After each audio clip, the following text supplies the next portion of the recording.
ब्रह्मचर्य रूप तप से देवताओं ने काल को भी जीत लिया है। इंद्र निश्चय से ब्रह्मचर्य द्वारा देवताओं में श्रेष्ठ बना है।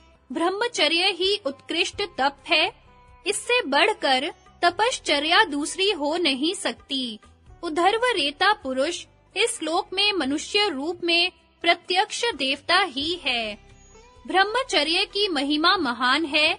संपूर्ण विश्व के प्राणियों में जो जीवन कला दिखलाई देती है, वह सब ब्रह्मचर्य का ही प्रताप है। ब्रह्मचारी पुरुष के लिए संसार में कोई बात असंभव और अप्राप्त नहीं है। परिश्रम पूर्वक बिंदु को साधने वाले अखंड ब्रह्मचारी के लिए इस लोक में कोई भी ऐसी वस्तु नहीं है जो असंभव और असाध्य हो। इस ब्रह्मचर्य के प्रताप से ही मेरी ऐसी महान महिमा हुई है। मनुष्य जो कुछ भोजन करता है, वह पहले पेट में जाकर पचने लगता है और फिर उसका रस बनता है। उस रस का 5 दिन तक पाचन होकर उससे रक्त पैदा होता है। रक्त का भी 5 दिन पाचन होकर उससे मांस बनता है। इस प्रकार 5-5 दिन के पश्चात मांस से मेद, मेद से हड्डी, हड्डी से मज्जा और अंत में मज्जा से सप्तम सार पदार्थ वीर्य बनता है। यही वीर्य फिर ओजस रूप में संपूर्ण शरीर में व्याप्त होकर चमकता रहता है। स्त्री के इस सप्तम शुद्ध अति शुद्ध सार पदार्थ को रज कहते हैं। इस प्रकार रस से लेकर वीर्य और रज तक 6 धातुओं के पाचन करने में 5 दिन के हिसाब से पूरे 30 दिन लगभग 4 घंटे लगते हैं।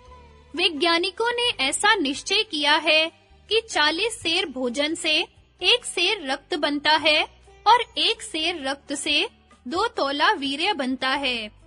योगियों के लिए ब्रह्मचर्य का वास्तविक स्वरूप रई अर्थात अन्न के खींचने के लिए जो प्राणों की आभ्यंतर क्रिया होती है, उसी का नाम भूख है। वह वृक्षों, पशु पक्षी आदि और मनुष्यों में समान है।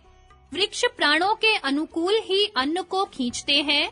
यही कारण है कि विशेष वृक्ष उन विशेष स्थानों में जहां उनके अनुकूल पृथ्वी जल आदि में परमाणु नहीं होते हैं, वहां नहीं उगते हैं। पशु आदि भी प्राणों के अनुकूल ही अन्न को खींचते हैं। यदि मनुष्य के कुसंग से इस स्वाभाविक बुद्धि को न खो बैठे हो, किंतु मनुष्य नाना प्रकार की वासनाओं से भ्रमित होकर इस विवेक बुद्धि को खो देता है कि किस समय प्राणों को किस-किस विशेष रई अर्थात अन्न की आवश्यकता है। कभी-कभी प्राणों में भी कई विशेष कारणों के अधीन होकर बाहर रई अर्थात अन्न की ओर आकर्षित होने की आभ्यंतर क्रिया होती है। इसके वशीभूत हो जाने से ब्रह्मचर्य का खंडन होता है। इसलिए योगी के लिए ब्रह्मचर्य का वास्तविक स्वरूप प्राणों पर पूरा अधिकार प्राप्त कर लेना है और प्राण आदि पंचवायु अंतःकरण का सम्मिलित कार्य है। अतः अंतःकरण पर पूरा अधिकार कर लेना आवश्यक है। यह अधिकार ब्रह्मनिष्ठा से प्राप्त होता है, अर्थात उस क्रम से ब्रह्मनिष्ठ होना ही पूर्ण ब्रह्मचर्य का वास्तविक स्वरूप है। 5वां अपरिग्रह। धन संपत्ति, भोग सामग्री अथवा अन्य वस्तुओं को अपनी आवश्यकताओं से अधिक केवल अपने ही भोग के लिए स्वार्थ दृष्टि से संचय या इकट्ठा करना परिग्रह है। इससे बचना अपरिग्रह है। पर योगी के लिए तो सबसे बड़ा परिग्रह अविद्या आदि कलेश, शरीर और चित्त आदि में ममत्व और अहंकार हैं, जो सब परिग्रह के मूल कारण हैं। इसके लिए इन सब कलेशों आदि का न रखना ही अपरिग्रह का लक्षण अभिमत है। संगति। इस प्रकार सामान्य रूप से यमों का निरूपण करके अगले सूत्र में उनकी सबसे ऊंची अवस्था बतलाते हैं।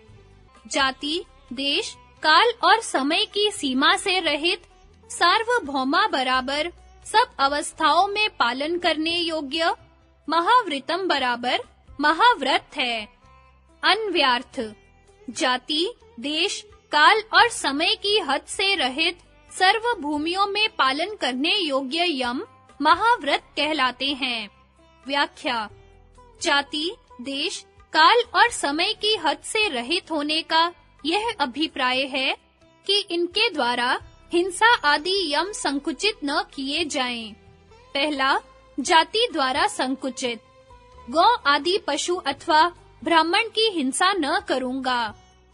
देश द्वारा संकुचित। हरिद्वार, मथुरा आदि तीर्थों में हिंसा नहीं करूंगा। काल से संकुचित। चतुर्दशी, एकादशी आदि तिथियों में हिंसा नहीं करूंगा। समय द्वारा संकुचित। समय का अर्थ यहाँ काल नहीं है, बल्कि विशेष नियम या विशेष संकेत है। जैसे देव अथवा ब्राह्मण की प्रयोजन सिद्धि के लिए हिंसा करूंगा, अन्य प्रयोजन से नहीं। इसी प्रकार अन्य यमों को समझ लेना चाहिए, अर्थात सम्यावच्छिन्न सत्य, प्राण हरण आदि के संकट से अतिरिक्त मिथ्या भाषण न करूंगा। सम्यावच्छिन्न अस्तेय, दुर्भिक्ष के अतिरिक्त चोरी न करूंगा। सम्यावच्छिन्न ब्रह्मचर्य ऋतु काल से अन्य समय में स्त्री गमन न करूंगा। परिवार के परिपालन के लिए ही परिग्रह ग्रहण करूंगा। जब ये यम इस प्रकार की संकीर्णता से रहित सब जातियों के लिए सर्वत्र सर्वदा सर्वथा पालन किए जाते हैं, तब महाव्रत कहलाते हैं।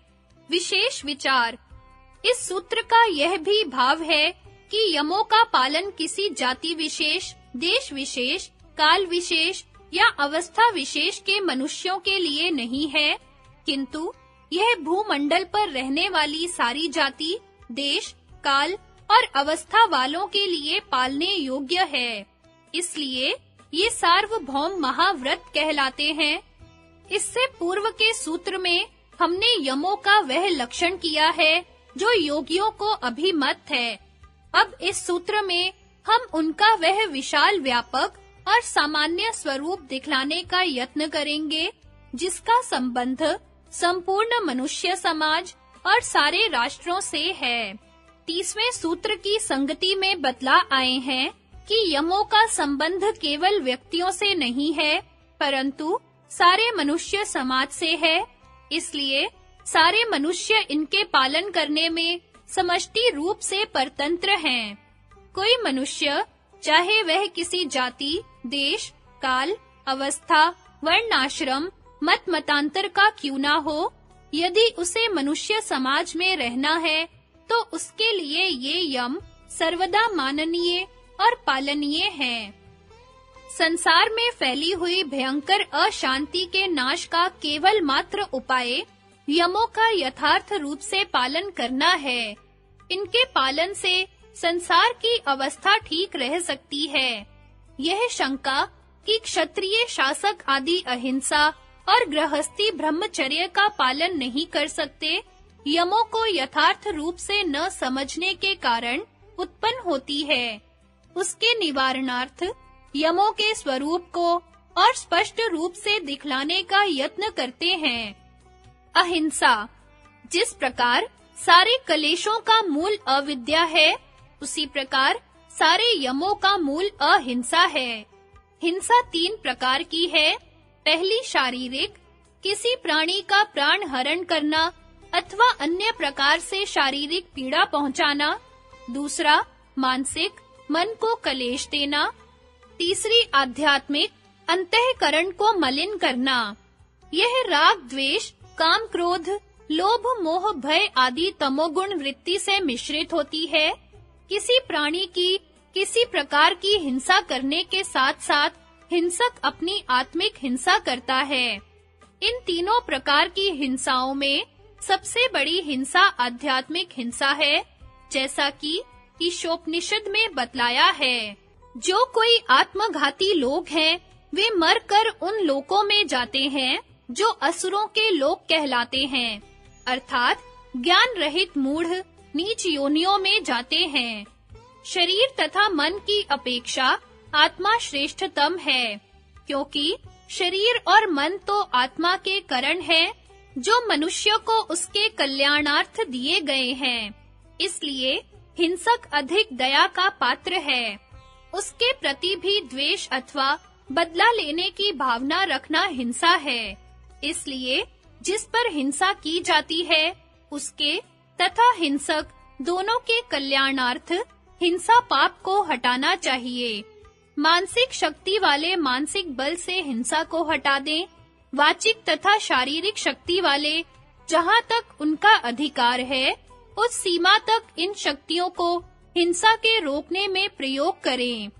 शासकों तथा न्यायाधीशों का परम कर्तव्य संसार में अहिंसा व्रत को स्थापन करना है। जिस प्रकार कोई मनुष्य मदोन्मत्त अथवा पागल होकर किसी घातक शस्त्र से अपने ही शरीर पर आघात पहुंचाने लगे, तो उसके शुभ चिंतकों का यह कर्तव्य होता है कि उसके हाथों से वह शस्त्र हरण कर लें।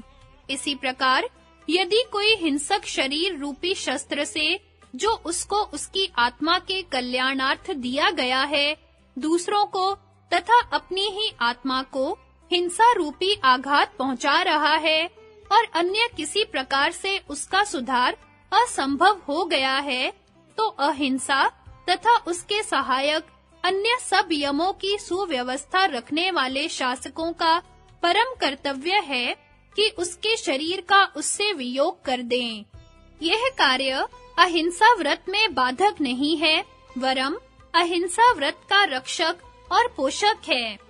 पर यदि यह कार्य द्वेष आदि तमोगुणी वृत्तियों अथवा बदला लेने की भावना से मिश्रित है, तो हिंसा की सीमा में आ जाता है।